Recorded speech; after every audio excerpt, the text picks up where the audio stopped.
মই সংবাদ মাধ্যমক আকৌ এবাৰ আহ্বান জনাম আপোনালোকৰ শত্ৰু একাংশ শব্দটো মই আকৌ কৈছো একাংশ সংবাদ মাধ্যম আপোনালোকৰ শত্ৰু হিমন্ত বিশ্ব শৰ্মা মোৰ লগত আপোনালোকে যুঁজক মোক যি লিখে লিখক অসমৰ নতুন প্ৰজন্মক আপোনালোকে তেওঁলোকৰ যি আশা আকাংক্ষা তাক ধূলিসাৎ কৰিবৰ বাবে চেষ্টা নকৰিব এটা স্বচ্ছ আৰু নিকা পৰীক্ষা পতাৰ বাবে টেটৰ নিযুক্তিৰ পৰা আজিলৈকে মই অহৰহ সংগ্ৰাম কৰি আহিছো কিছুমান চাকৰি পোৱা ল'ৰা ছোৱালীয়ে কয় আমিতো মেৰিটত পালো এই মেৰিটত চাকৰি দিবৰ কাৰণে টেটৰ পৰীক্ষাৰ সময়ত সেই সময়ৰ মুখ্যমন্ত্ৰীৰ সৈতে মই যুঁজিবলগীয়া হৈছিল দিল্লীৰ পৰা মাদানী পৰিয়ালৰ সৈতে যুঁজিবলগীয়া হৈছিল আৰু সিদিনা এডিআৰই পৰীক্ষাটো স্বচ্ছ কৰিবলৈ একাংশ লোকৰ সৈতে মই যুঁজিবলগীয়া হৈছে মই সংবাদ মাধ্যমক আকৌ এবাৰ আহ্বান জনাম আপোনালোকৰ শত্ৰু একাংশ শব্দটো মই আকৌ কৈছো একাংশ সংবাদ মাধ্যম আপোনালোকৰ শত্ৰু হিমন্ত বিশ্ব শৰ্মা মোৰ লগত আপোনালোকে যুঁজক মোক যি লিখে লিখক অসমৰ নতুন প্ৰজন্মক আপোনালোকে তেওঁলোকৰ যি আশা আকাংক্ষা তাক ধূলিসাৎ কৰিবৰ বাবে চেষ্টা নকৰিব এটা স্বচ্ছ আৰু নিকা পৰীক্ষা পতাৰ বাবে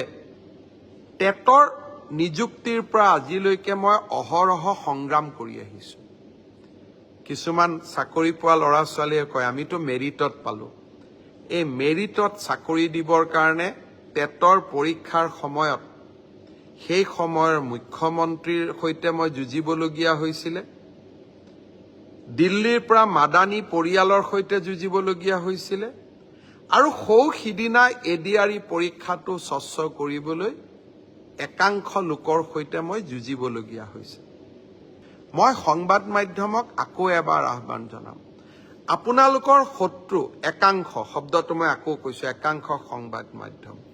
আপোনালোকৰ শত্ৰু হিমন্ত বিশ্ব শৰ্মা মোৰ লগত আপোনালোকে যুঁজক মোক যি লিখে লিখক অসমৰ নতুন প্ৰজন্মক আপোনালোকে তেওঁলোকৰ যি আশা আকাংক্ষা তাক ধূলিসাৎ কৰিবৰ বাবে চেষ্টা নকৰিব এটা স্বচ্ছ আৰু নিকা পৰীক্ষা পতাৰ বাবে টেটৰ নিযুক্তিৰ পৰা আজিলৈকে মই অহৰহ সংগ্ৰাম কৰি আহিছো কিছুমান চাকৰি পোৱা ল'ৰা ছোৱালীয়ে কয় আমিতো মেৰিটত পালো এই মেৰিটত চাকৰি দিবৰ কাৰণে টেটৰ পৰীক্ষাৰ সময়ত সেই সময়ৰ মুখ্যমন্ত্ৰীৰ সৈতে মই যুঁজিবলগীয়া হৈছিল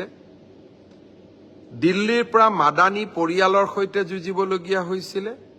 আৰু সিদিনা এডিআৰই পৰীক্ষাটো স্বচ্ছ কৰিবলৈ একাংশ লোকৰ সৈতে মই যুঁজিবলগীয়া হৈছিল